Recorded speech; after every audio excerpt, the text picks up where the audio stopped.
The material and information contained within the Chatting with Cumberland podcast is for general information purposes only. You should not rely upon the material or information on the website as a basis for making any business, legal, or other decisions. While we endeavor to keep the content and resources of Chatting with Cumberland current and accurate, the Cumberland Board of County Commissioners, Administration, and all departments and affiliates make no representations or warranties of any kind, express or implied, about the completeness, accuracy, reliability, suitability, or availability with respect to services, show content, and guest opinions contained on the Chatting with Cumberland for any purpose. The views and opinions expressed on the show are not representative of that of county commissioners, administration, or employees unless expressly specified. The Chatting with Cumberland podcast will be discussing sensitive topics such as suicide, sexual abuse, drug use, mental health, and domestic violence. Viewer discretion is advised.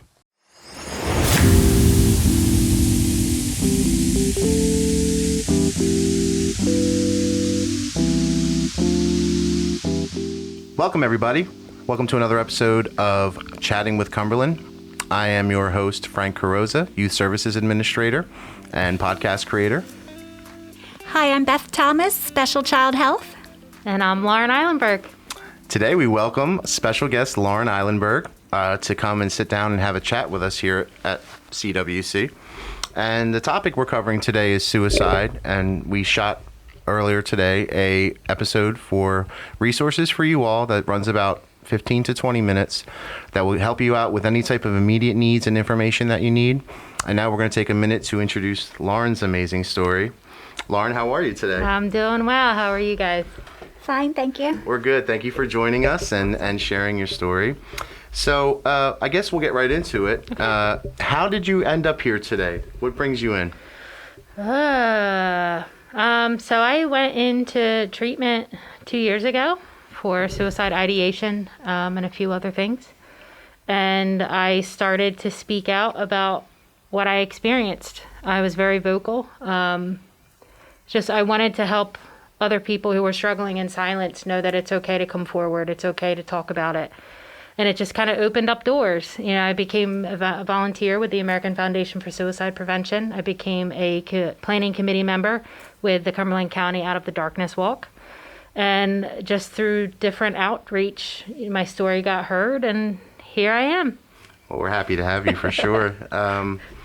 So tell me now, leading up to the events in 2018, what kind of brought you to that place? Like, what were some of the antecedent events that happened that led up to your visit to the ER? So for me, it's been a lifelong struggle. Like, for some people, it might be one significant event or, you know, a short period of time in the grand scheme of things. But for me, I first started the struggle with suicide ideation at the age of 10. That was the first time I had mentioned it, and I came forward. I didn't understand what it was. You know, I didn't really know why I was feeling it. But I went to my mom and I said, Mom, I have these thoughts that I want to die, and I don't know what it is. And back then, I mean, that's going back 12 years, 22 years, excuse me. The resources back then weren't really there. They were there, but they weren't as prominent as they are now. The conversation wasn't being had back then. And I can only imagine what my mom felt when I said it. You know, well, what do I do? My child's struggling.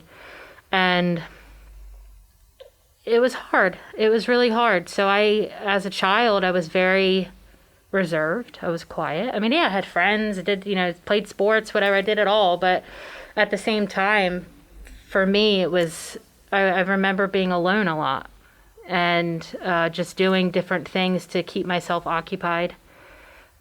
Just trying to find ways to be okay, whether it was writing poetry or listening to music or drawing. I was always an artistic kid. And I struggled up until now, and it doesn't go away. It's not something that just poof, it's gone. It's something I'll have the rest of my life, but I learned how to deal with it. And just through the years, it's just, it comes and goes, and and it's triggered by life events or it's brought on by different things. And it's just a matter of learning how to cope. And do you typically have any triggers or things that you can remember going back to being 10 years old? Like these ideations that would come into your head, did they just kind of pop in there just kind of randomly? Or was it usually, a trickle-down effect of certain incidences or life events? So for me, the biggest thing that I struggled with, and I still struggle with, is bullying. I always remember kind of just being bullied, whether it was in school, out of school, at work, out of work, just I felt like I was always getting something from somebody. And it started at a really young age. And I think being that quiet bookworm kid, because I loved to read and I always read when I was little, people mistake that for a weakness. They think, oh, this person's quiet and it's an easy target. And, when you're raised to be kind, a good kid, you're friendly to everybody, people often mistake kindness for weakness. And, I was I didn't really fit into a group in high school. I wasn't a part of the jocks. I wasn't a part of the drama club. I was kind of like a little piece of me belonged to each group. So it's almost like being everything and nothing at the same time, because I wasn't solely an athlete. I wasn't solely a drama kid. I wasn't in marching band, but I was in choir. So I dabbled in so much different stuff, but at the same time, I didn't have any deep connections with each group. And I feel like I just kind of floated through school. And kids can be ruthless. They can really be ruthless. And unfortunately with me, like I would get a lot from people saying, no, it's not that bad. Like the bullying couldn't have been that bad. And I struggled a lot in high school. And it's just because you think it's not that bad doesn't mean it was any less traumatic for me. I had a group of friends that I was really, really close with, and there was a misunderstanding, and before I knew it, all of those girls that I had spent so many years being close with turned. It was like Mean Girls, like oh, she's suddenly the enemy. Now we're going to run to the field hockey team and the football team and the baseball team, and we're just going to start smacking on Lauren. And before I knew it, it felt like the whole school was against me. Was it more physical or psychological? Psychological. I never got in a fight in school. It never got to that point, but it was just rumors and people saying really mean things to me, and people. Isolation is a bullying technique, and a lot of people don't think about that. But when you isolate somebody on purpose and you give them the cold shoulder on purpose, it is another form of bullying. And I struggled a lot. And unfortunately, with dealing with that bullying, it gave me the mentality that I was lesser than with everybody, that I wasn't enough. And then when you can't figure out why you're being treated a certain way with someone or a group of people, you can tend to think, okay, well, it must have been something I did. So then I spent years thinking something was wrong with me, and then there's societal pressures to look a certain way, to act a certain way, to partake in certain activities.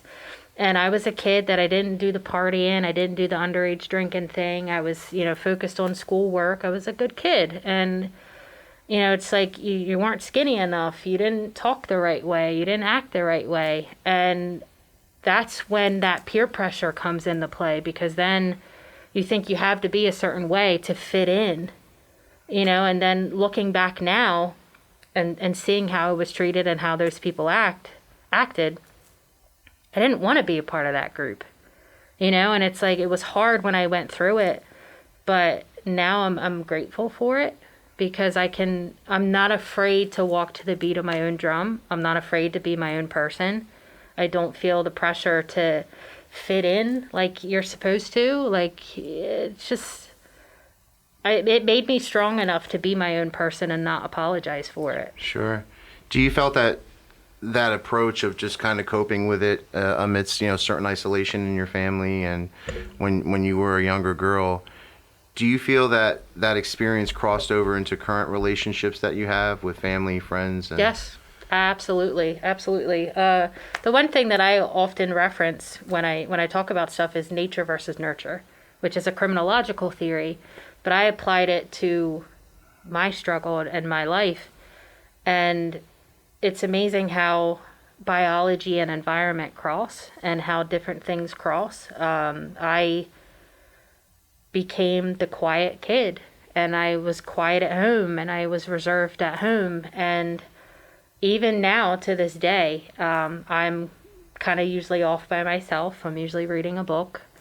And that I learned that the isolation I gave myself, the solitude I gave myself, was a way to recharge. So it's like almost in being handed isolation as a child and not really having a whole lot of friends and not having a place to go on a Friday night.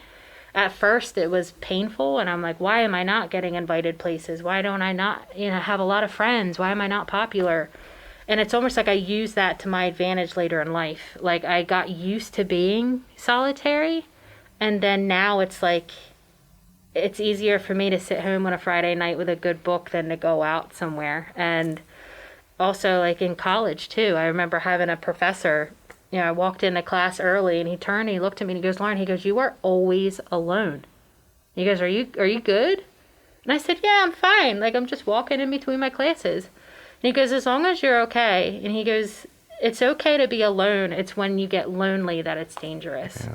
And that's what I learned, through experience, through everyday life. When I need that interaction, I go for it. But when I don't need it, I'm okay with standing back and saying, you know what, guys, I kind of want to just hang out by myself tonight. And it's just about doing what you're comfortable with. Sure.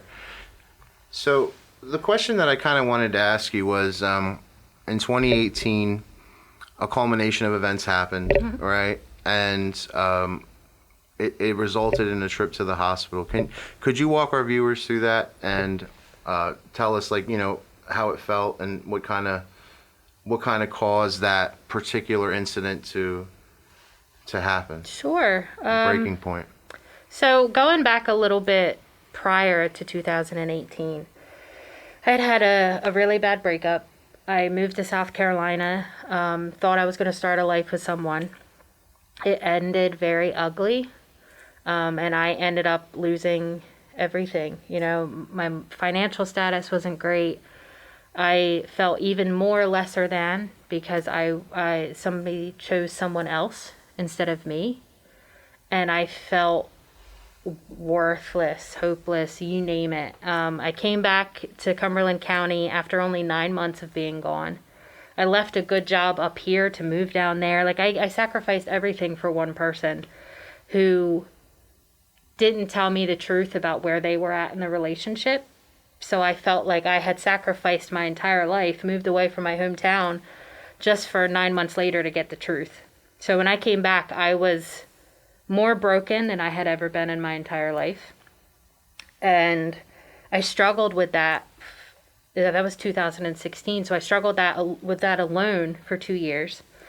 And then more stress kind of started coming in from different avenues in my life. And I slowly just sank into this well of darkness and started to fantasize about getting out.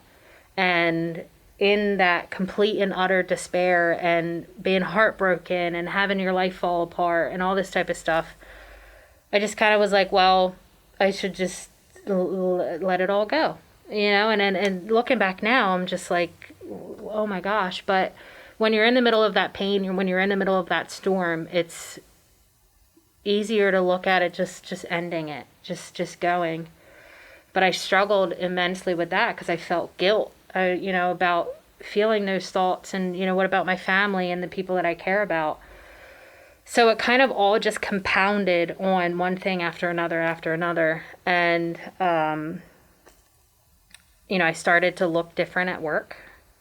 I started to listen to music and walk around and not talk and be quiet. And I was always a kid that came in early, and then I was barely getting in on time. Because another thing that started to happen was I was getting insomnia and I couldn't sleep. So then I was literally dragging myself into work because it wasn't uncommon to pull a 24-hour, all-nighter because my brain wouldn't shut off. So I was coming in, no makeup, looking disheveled and just looking exhausted and retreating into myself more. And I was lucky enough to have a supervisor that noticed. He just noticed. And approaching somebody in that predicament is hard. So he just kind of came around and, hey, how you doing? You got any weekend plans? Like, how's this? How's that? Just kind of dropping those little conversation nuggets. And it kind of fostered a work relationship where we could talk and I could open up, and I just felt more comfortable with him. And I didn't know that that was intentional on his part at all until after, because on January 11th, 2018, towards the end of the workday, I went to this supervisor and I asked him if he could spare a few minutes, and he said, "Sure, I'll be at your office. Just give me a little bit." And he came by and I asked, and he said, "Is this an open or closed door conversation?" And I said, "I need you to close the door." And he said, "Okay." And I'm sitting at my desk and he's sitting across, and he goes, "So what's up?" And it was the scariest moment of my entire life. And I kind of thought that I could get my answer or get the help I needed without revealing too much. And I just said, "I'm struggling with something. I don't really know who to go to, who to talk to, what to do. And, so I thought I could just ask you some questions." And he looked me in the face and he says, "You're getting ready to take your own life." And in that split second after he said that, I felt complete and utter fear, complete and utter shock, and this weight just fall off, Wow. just this relief that somebody finally saw it. And we spent the next 2.5 hours just talking, me telling him all the different stuff that happened to me in my life and how I was unable to let stuff go and what I'm struggling with. And he asked questions when he thought it was appropriate, because he wanted to understand. And, and he said, I saw you change right in front of my eyes, but I was afraid that I would make it worse if I approached you and this, that, and the other. So he says, "I just tried to foster a work relationship and I prayed that you would come to me." And it did. It's just, and that's where, that's God. Sure.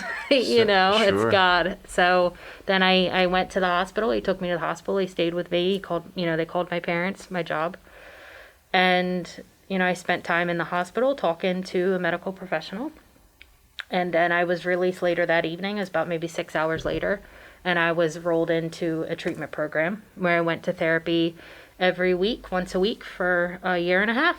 And so what did that program entail? Like, give us an idea on what that would look like in terms of taking that first step. And so the outcome can be different for each person. It's a case by case basis, and it falls on where you're at as the patient. I went into the hospital. They asked me questions. They had recommended intensive outpatient program, but I didn't think I needed that.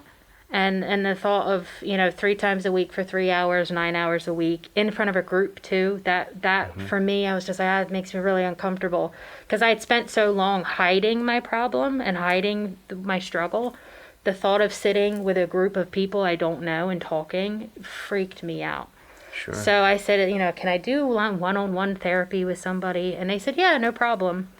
And I know I was given a list of different places that I could go. And the next day I called around to see where I could go. And I picked Glassboro in Spira because they had an opening sooner than the Bridgeton location. So I ended up going to Glassboro, and it was amazing. It was absolutely amazing. My first therapist, I had 3. I had 3 therapists over a year and a half.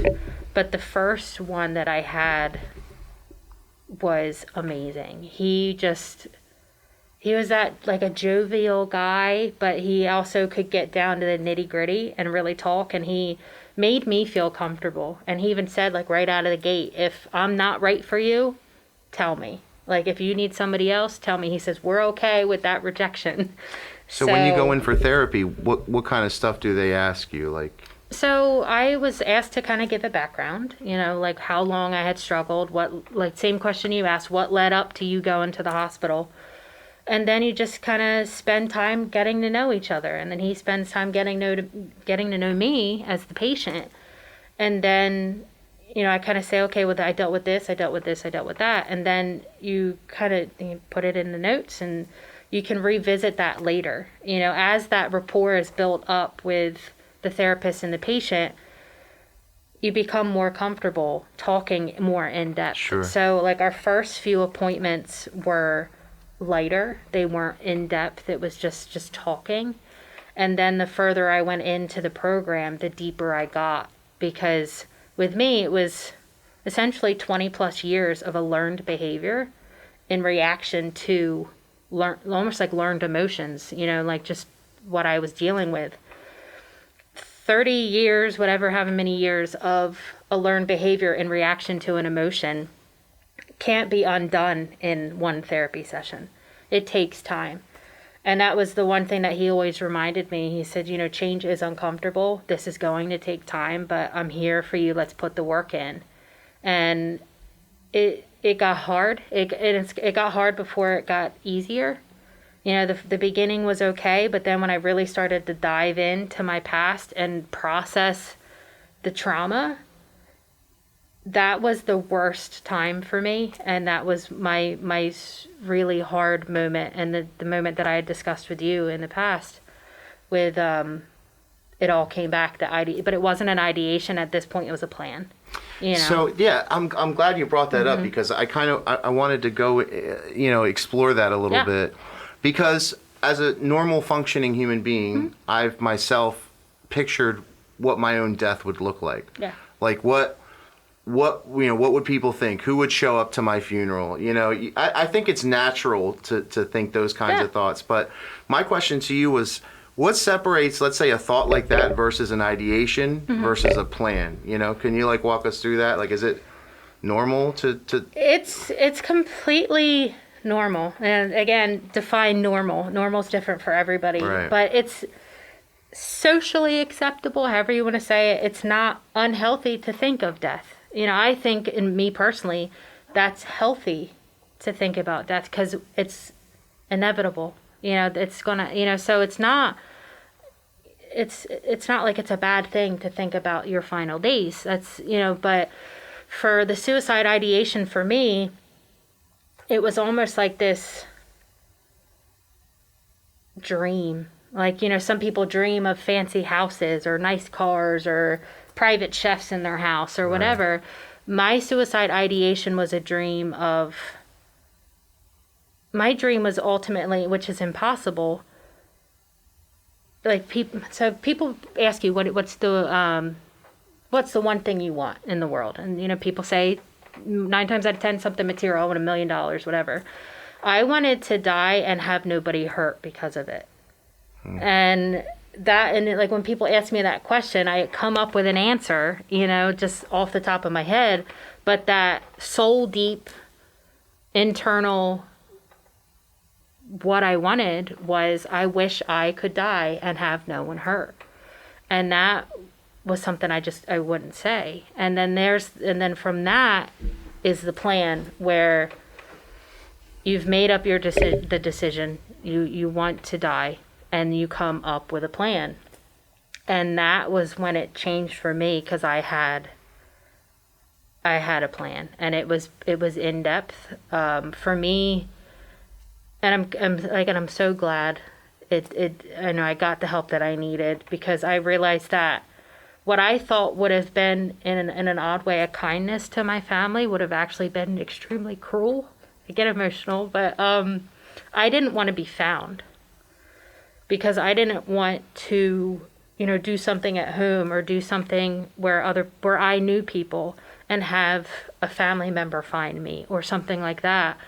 So I had a plan that would remove me. And, I would write a note so nobody knew, or didn't know, rather. But I wouldn't say where I was. I was just going to say, this is what happened. I'm at peace with it. Please move on. You're not going to find me. And then I realized at the same time, I was taking away me from my family. Looking at it now, I realized that I was robbing my family of that closure, of that service that comes after somebody dies. So I was essentially giving myself closure while robbing them of theirs. Right. But I thought that in not being found, I would, in a way, lessen their pain of me being gone, because they wouldn't see me in that final state. Sure, that's understandable. So what was your plan like? What did you kind of plan out to do? My plan involved a kayaking trip because I was a kayaker and I still am. I love it. But I wanted to kayak out on open water or someplace deep. We're in the Pine Barrens, just somewhere where nobody would get to me, and take my life in that location, or go out onto the bay and make sure that the kayak flipped. Like something like, and it sounds so crazy, but I wanted to do it in a location where there's no possible way I would be found. Yeah. And that's kind of what it was. And it was also with the plan, I wanted to get my life in order. So I made sure, like, I paid off my student loans. I made sure my storage unit was organized. I started getting rid of stuff. And I actually had somebody reach out to me like, hey, you're getting rid of a lot of stuff. Like, are you okay? Because that is one sign of somebody who is contemplating suicide. And I said, yeah, I'm fine. I just want to shrink down to a smaller unit. And yes, that was true. But there was also the undertone of, actually, if I can get my life organized enough, it'll lessen the impact on my family. Yeah. Like, they will have, and that's kind of what I was planning. And my plan was extensive. It was, I'm willing to work on this for 2 years, if not more. So then when my time does come and I make that time happen, there's no mess for my family to clean up. They won't have to clean out a storage unit. They won't have to worry about my student loans. I wanted to make the fallout and the aftermath easier, but I wasn't thinking about me not being there. I was thinking the fallout was the physical stuff, the materialistic things, my life, the remnants of my life. And I just thought that if I had everything in order, it would have made my death easier to deal with. Yeah. And how did you plan to die in that kayak? Did you plan to just tip it over and drown, or was it via another vehicle? Like what was? For me back then, I had firearms. Firearms. I had, and you could call them attempts in the past, just being reckless, taking too much medication for something, self-harm. But for me, the firearm was easy. It was quick and done in a horrible way. But also part of my employment background is firearms. And I had spent so long, and this is, political in a sense, but I had spent so long trying to educate people on firearms and how to use them safely and this, that, and the other, and how they're not necessarily a bad thing. I realized in using a firearm to take my life, I was kind of undoing everything that I had done. Mm-hmm. And that I was essentially making that firearm bad. And firearms aren't bad when they're in the hands of people who do, for good. And it's like, so... Lauren, you're not the first person that I've heard that from. Yeah, and when I went into treatment, I surrendered them all. I got rid of them. So then that way, they weren't there. Right. And I didn't surrender them at first, and that was the issue with my coming to God moment, as you call it. It was in March, 2 months after I had gone into treatment. We had taken, January and February to kind of get to know each other, and then we started easing into the deep stuff. And March was when we got like neck deep in the really dark stuff, where I had to start talking about my past with my therapist and digging in. And I had spent so long repressing it and compartmentalizing it and getting it out of the forefront of my mind, that now it was being like regurgitated up violently. My past was coming forward. It was no longer in the recesses of my mind. It was at the forefront, and I was having flashbacks. I was having nightmares. I was having panic attacks, because suddenly what I had fought so hard to not think about anymore was suddenly in my face, and I'm having to talk about it. It's all you could think about, and right? it became everything to me. And I remember going home after therapy, and my mom asking me like, how was it? And I was like, this one was a bad one. It was bad. And I walked into my room, got one of my firearms, and sat there on my bed, looked at it, and said, all right, I'm ready. What ran through your mind at that moment? Was there... I felt weak. I felt tired. And it's it's one thing to be tired from lack of sleep. It's one thing entirely different to be tired of waking up and fighting the same demons you put to bed the night before. And, and then people always associate mental health issues and substance abuse issues and this, that, and the other with weakness. And it's not, no, especially for me with mental health, with, the different conditions that I have, it's not weakness, because I still get up every day and go about my life. And I had spent so many years pretending that I was okay for everybody else's benefit, but at the destruction of myself. Right. But I'm not weak. But in that moment, I was like, I can't do this. This is too hard. You had a weak moment. I can't do this. I don't want to do this anymore. I don't want to keep fighting. I don't want to go through this treatment. And I put the gun to my head. And that was the big moment for me where everything changed. Because I put the gun to my head, I closed my eyes and said, all right, I'm ready. And my vision, my eyes were closed, but my eyes lit up while they were closed. And I saw a series of events. I saw my funeral. I saw my and this is something I have not said to anybody. Maybe a couple people. I saw my parents standing over a closed casket. I saw the color of my casket. I saw the color of my flowers. I saw the room that they were standing in. I remember how my mom's hair was styled and what my dad looked like. It was so vivid and so detailed. I heard what they said. I felt what they felt. And that's the thing that hits me hard, is it was like I was there and I felt the worst pain of my entire life, something that soul deep agony. And then I saw my sister and I saw friends who I'd spoken to in the past, and the last one was that supervisor. I saw him sitting at his desk staring at a wood grain. I remember what the wood grain looked like in the top of his desk. It was almost like I was seeing what I was about to create, and I felt his despair and thinking I didn't do enough. I got her the help, but it didn't work. Yeah. And I heard their thoughts and I felt their feelings, and I just got this very clear message in that split second that this is what you're getting ready to bring into reality. And I believe wholeheartedly that was God telling me, stop, this is what you're getting ready to do, because I had always felt guilty at the thought, and that was the one thing that always bothered me about taking my own life, was I'm gonna hurt people.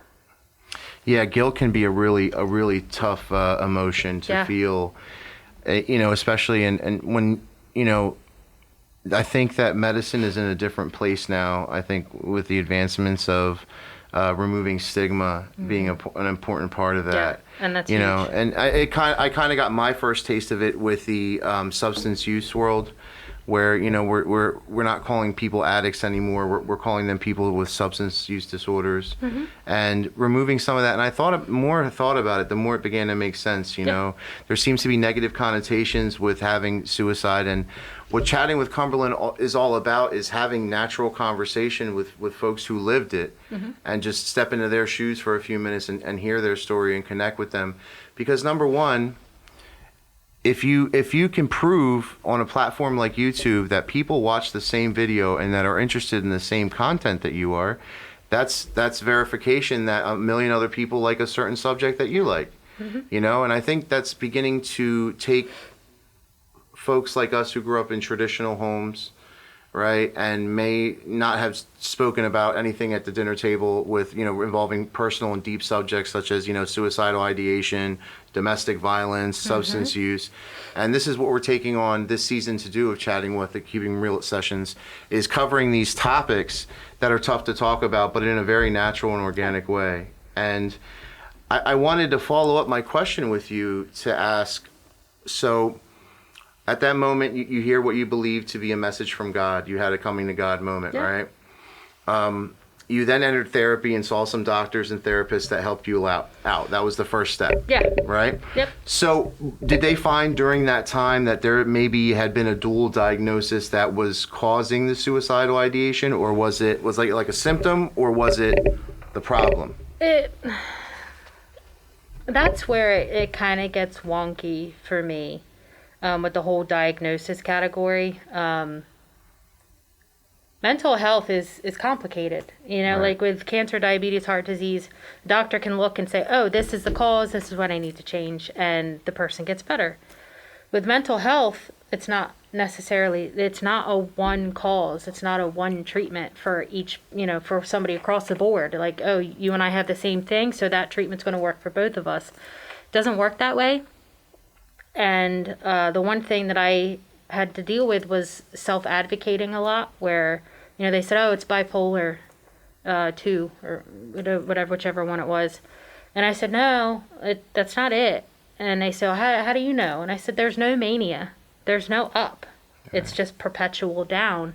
So how can I have a bipolar disorder if I'm not fluctuating between two things? And that was frustrating for me as a patient, because I was like, I'm telling people, like, no, that's not what I have. And I know that's not what I have. So I had gotten another diagnosis from someone that I had met through the foundation, actually. And I just had a heart-to-heart with her, and and she says, it looks like you have PTSD to me. And I had always thought, from doing research, because I wanted to understand what was wrong with me. So I did a lot of research throughout the 20 years of struggling, of trying to understand, because I wasn't going to anybody and talking about it. So, and I understand you shouldn't self-diagnose yourself. I get that. But in reading scholarly articles, medical journals, different, good resources, I was able to get an understanding. And I guess the suicide was a byproduct of what I guess I have. And I think that I'm just one of those kind of complicated cases where, I've heard different things, and I've read my chart or my paperwork when they give it to me, and I've seen, post-traumatic stress disorder. I've seen depression and anxiety disorders, interpersonal rejection sensitivity, adjustment disorder, bipolar disorder. Like, I've seen so many different things, and I never really got a concrete answer to what I have. But at the same time, now I don't focus on what I had, what my condition was. It's just, how can I move forward from what I was feeling? Right. And then moving forward, was there, aside from the therapy, right, was there any other treatment that you received that helped you? Was there any medication? Was there, any lasting changes maybe in exercise or diet or that helped you kind of get better? So I did go briefly on a medication because I was getting there, but I hit that plateau in my therapy treatment, and that also was what contributed to the incident that happened that March. But after that, I broke through the plateau. It's like my mindset completely changed afterwards, because then also too, the next day after I went to work, and a coworker walked by, and he said, "Whatever you're dealing with, have you given it to God yet?" And that, my faith was the biggest thing to change it. And then I did go on a medication for a little while. I was given lithium carbonate, which is, from what I understand, one of the most researched drugs for mental health, the most researched by medical professionals. And it is one that is proven to actually help stop suicidal thoughts. And I noticed, and I remember taking the medications, following the doctor's orders and all that type of stuff. And I remember the first time I sat at work and did my work without a suicidal thought in my head. Like, the end of the day came, and I literally sat there, and it was kind of like a slap in the face, like a good slap in the face. And I'm like, wait a minute. I went through this entire workday without one suicidal thought. Did it work immediately? Was it instant kick in, or did it take a little while to kind of balance out? It is one that starts working a lot sooner than other medications. Some medications you have to take them because the body has to build up a concentration before it starts to work. SSRIs and right. And I had tried other medications in the past, but I found out I was really bad with the neurotransmitter ones, like the ones that help with norepinephrine and serotonin. They had adverse effects for me. It made the bad stuff worse instead of helping offset it. Sure. So, and that's when I kind of was like, I don't want to do the medication thing. Yeah. But one of my doctors that I had up in Glassboro, she goes, I really think this one might help. And she was right. And I took it, and I was good, and it helped me get over that hump and get through that plateau. And then, months down the road, I said, I think I'm ready to kind of come off, because I started to come out, just like starting to see that tunnel, that light. I was like, I realized I'm starting to come out the other side of this. And that was when I was like, okay, I think I can go off the medication now. And I did. And, they sometimes thoughts trickle in, when I get overwhelmed, but they don't have nearly the same hold that they have. It's more of like now for me with my faith, I just say out loud, you're not welcome here. Because for me now, that's the enemy coming at me. Right. And in certain environments, I feel like I have that enemy in a backpack, and he's just like whispering in my ear, like, you're not good enough. They don't like you, this, that, and the other. And I will literally sometimes just say, like, I'm not listening to you. You're not welcome. And then I just find myself pulling back out again. And knowing that everybody's different in terms of their diagnosis. Like you said, there's not a perfect box for everyone to fit in. Yeah.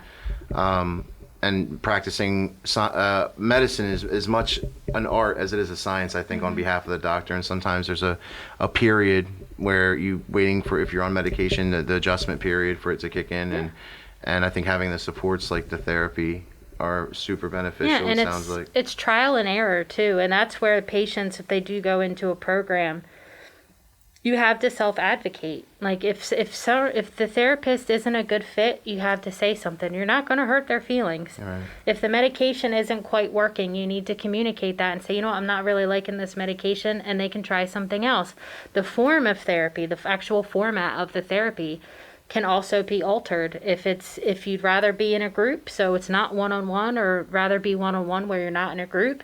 That's fine, and that's where you have the control in that treatment to say what you want and say, this is what I'm thinking.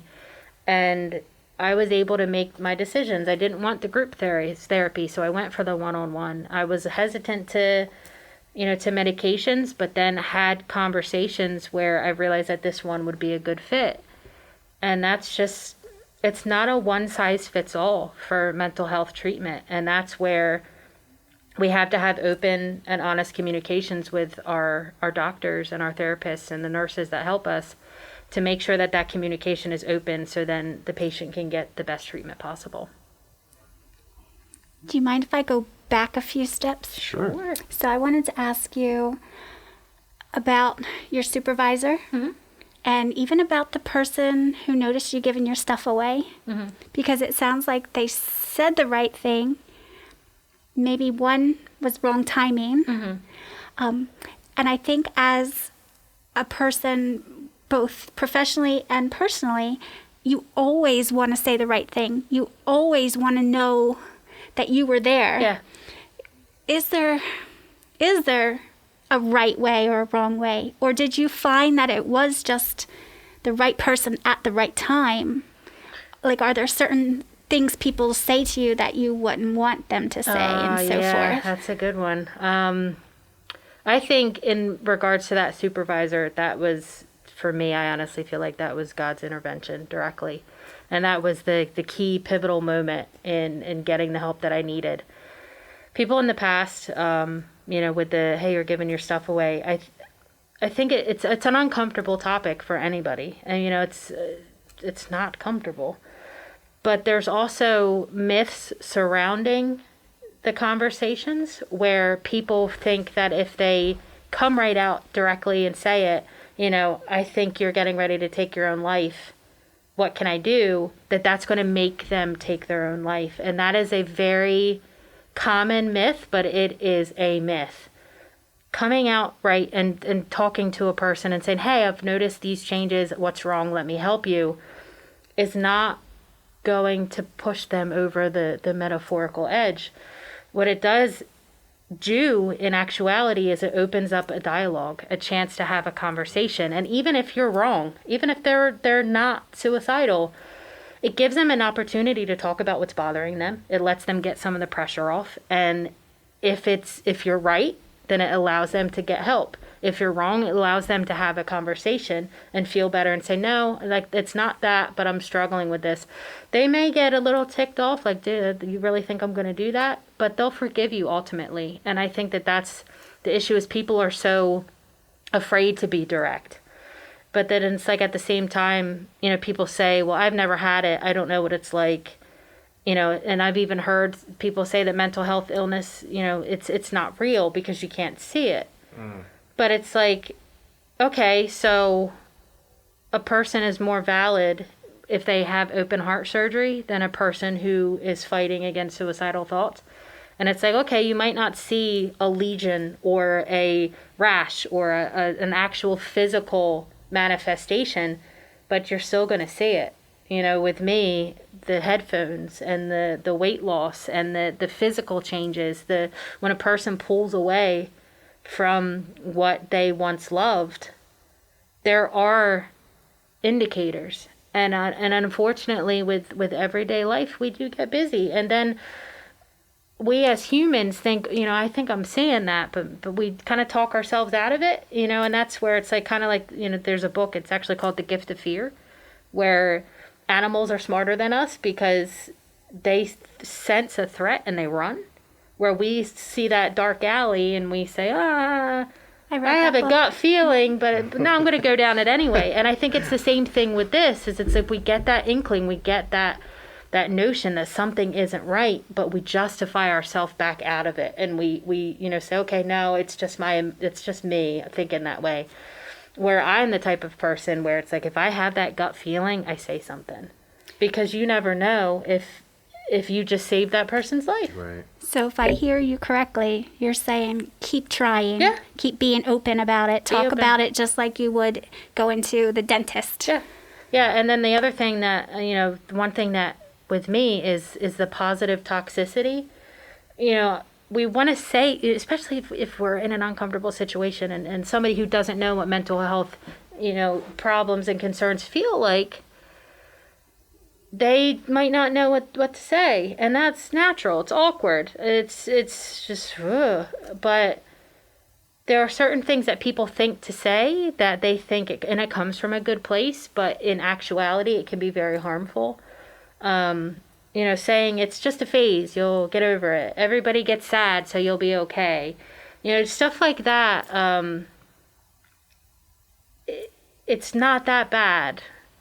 I think you just need to think positive thoughts and it'll go away. You know, that type of stuff. Because all that ends up doing is it puts in the back of the person who's struggling in their mind, well, is it really that bad? Am I overreacting? Am I the problem? You know, and then it can kind of start adding stress and it can bring guilt into the situation because a person can start to feel guilty. You know, when you need to lay down in a dark room and isolate yourself, then you'll start to feel guilty. So then you're gonna, and I've been there. So if it's really not that bad, then I'm going to get up and I'm going to go out and I'm going to force myself into a social situation when I'm already reaching that empty cup phase. Because in that, even though it's an innocent statement and it comes from a good place, it can have adverse effects. Where it's better just to, you know, if somebody says, you know, I'm struggling, to just say, I'm here. Let's talk. I want to listen. Like, what can I do? I'm here for you.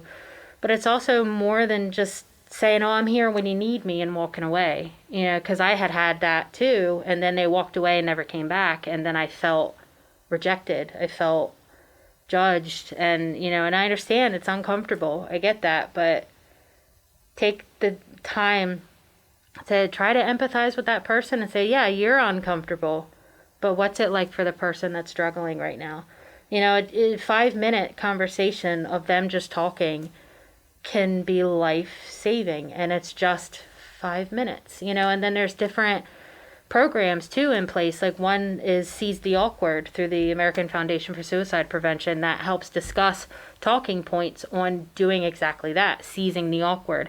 How you can approach that conversation with a person who's struggling or the person who's struggling to come forward and say, I need to talk about this. Different questions that you can ask to have that dialogue. the resources are out there, and American Foundation for Suicide Prevention's website offers all of those on how you can support a person who is struggling, whether it's a friend or a loved one, or how you, if you are struggling, can get the support that you need, and then have that conversation with family members and the people around you to make sure that positive toxicity doesn't happen, that you aren't triggered unintentionally by another person when they say something that actually does more harm. And then there's also one that just popped into my head where somebody says, I don't know what I would have done if you died. I'm so glad you're here. I wouldn't have been able to handle that. And yes, it's coming from a great place. Like, that's love. That's, oh my gosh, I'm glad you're okay. But at the same time, for me, it was like, that's just you worrying about yourself. Like, not that I need all the attention and all the, but it also kind of was like, so then in a really bitter and horrible way to respond, it's like, oh, I'm glad I'm alive for your benefit. And that sounds so nasty, but that's what it made me feel like. Like, I'm not alive because of me. You're just glad that you're alive because you wouldn't have had to deal with it like that. And that sounds so ugly, but that's what manifests in a person's mind and in their emotional, sphere when that type of stuff is said. It's because that person's already not in a good place. And then it's not necessarily an eggshell type situation, but it's hard for some people to see it from the person who's struggling standpoint. Well, yeah, that's what I was going to ask you was what are some of the symptoms? I mean, you spoke of them before, or some of the signs you should look out for, if you maybe suspect that a friend or someone that you know or someone even that you don't know is struggling with suicidal thoughts.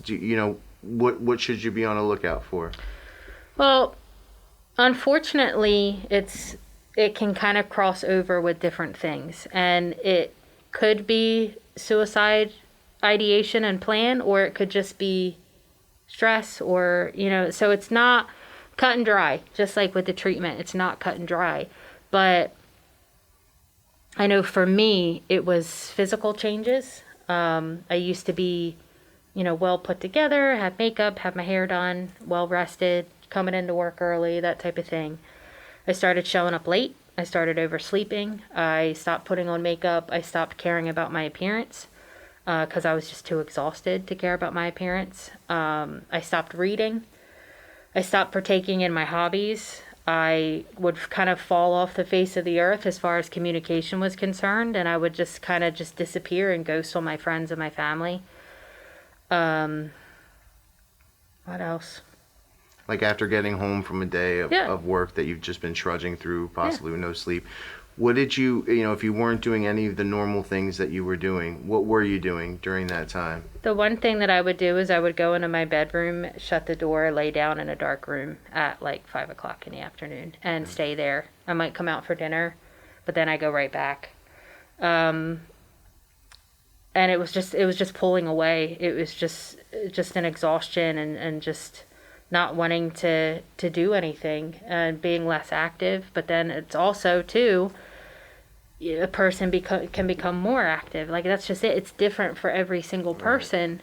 A person might cope by running 10 miles a day, but then they might bump it up to 15 or 20 or, some crazy, and exercise themselves to an unhealthy point. So it can be different for every single person. Where I started to drop weight because I also, when I get really stressed out, I don't eat.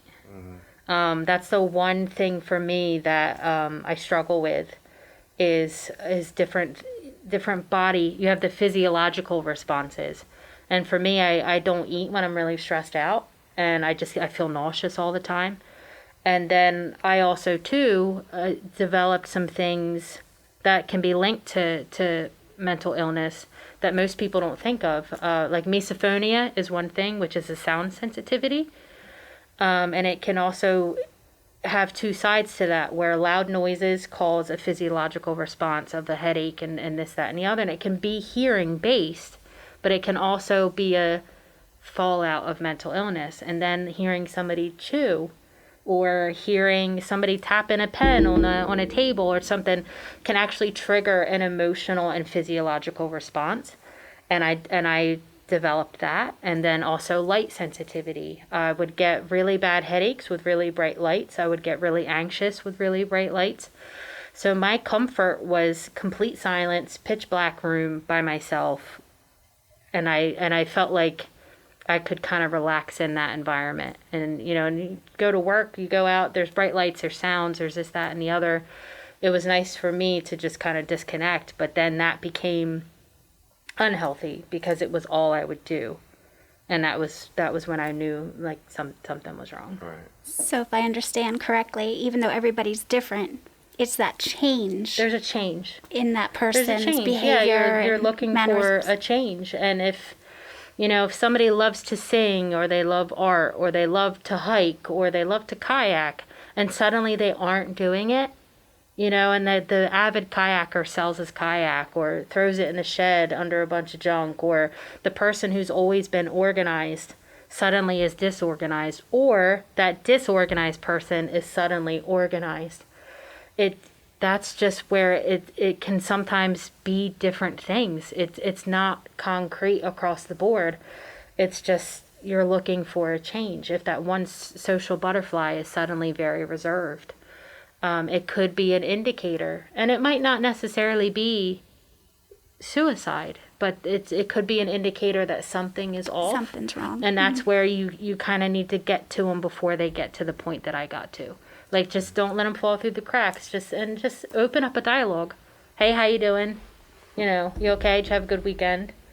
Because you never know what a small little act of kindness is going to bring into fruition. You could just ask a person how their day is, and that might be that person's chance to say, hey, I'm not okay. And that's the other thing too.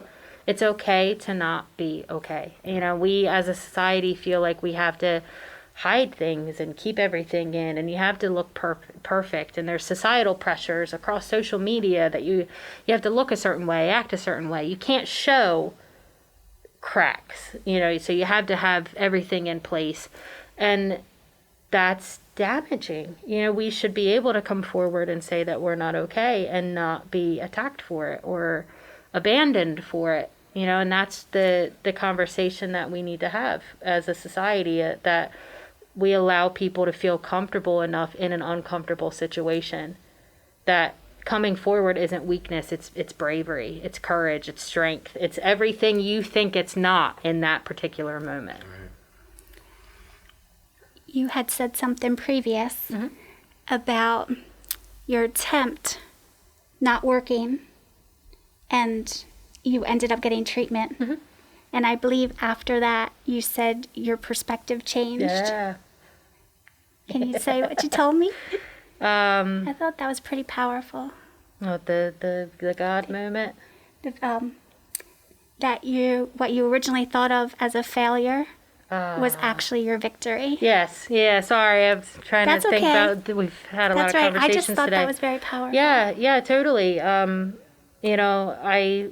would talk about failing at an attempt. My attempts, and that's just it. Some people think an attempt has to be severe enough to count or something, like it's a competition or something, or you didn't do it good. It's all the stigmas and negativity and ugliness of society. But I still count my attempts as attempts. I was reckless. I would, just do things I shouldn't do. And, going into treatment or at my lowest point, I would think I failed. I couldn't even die right. As horrible as that sounds. But yeah, I had said that earlier, that it looks like a failure when you're at the start of it and you're in the middle of it, but at the end you realize that it was a victory, that you're still here, that you're still alive. And for me, like I said, faith is what changed everything, coming back to God. Everything turned. It wasn't just this negativity anymore. It was, oh, this is my journey. And it's also the difference of looking at yourself as a victim and looking at yourself as a survivor. When you're in the middle of it, yeah, it's victim mentality because you're a victim. You're struggling with something. The negativity is there. But once you get the treatment and you start coming out of that negativity, you can look at it completely different. And I remember one of my therapists welcomed me to survivorhood, is what he called it. And, you know, it was after that really low point, and I started to break through. And he said, I want you, because he knew that I loved art and that I was an artist and stuff. So he was like, I want you to paint me something, draw me something, bring it in, of what you're going to look like as a survivor. And I said, okay. And, you know, he had given me 2 weeks, you know, because I was at a good spot where I didn't have to go weekly. And I showed up, and it's funny because in that 2 weeks, I got challenged hard, you know, so I was like, oh, great. So I showed up after the 2 weeks with nothing done. And he said, well, what happened? And I said, oh, it's a big, bunch of stuff.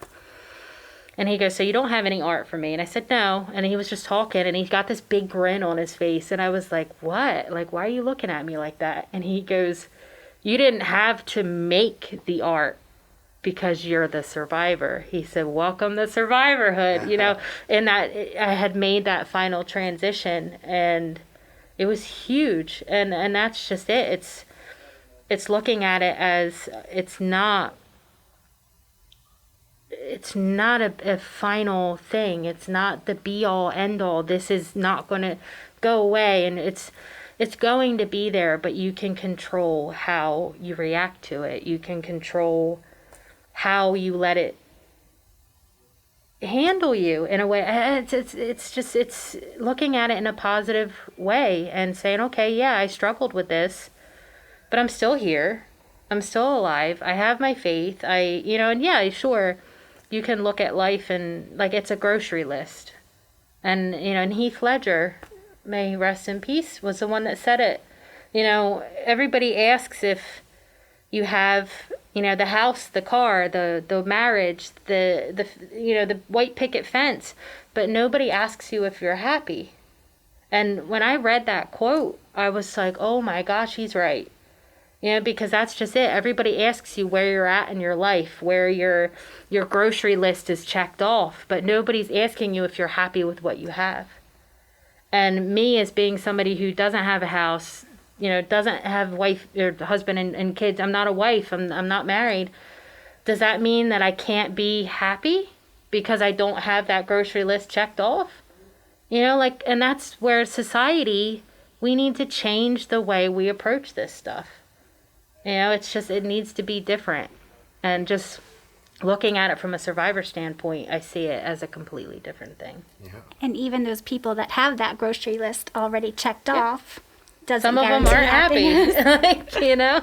Sure. So, yeah, it's just because having those things that's not the formula for happiness. It's different for every single person.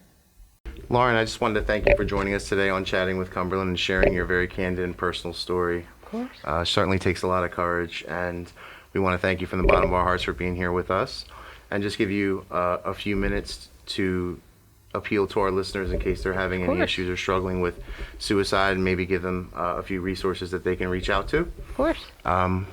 You got it. Alrighty.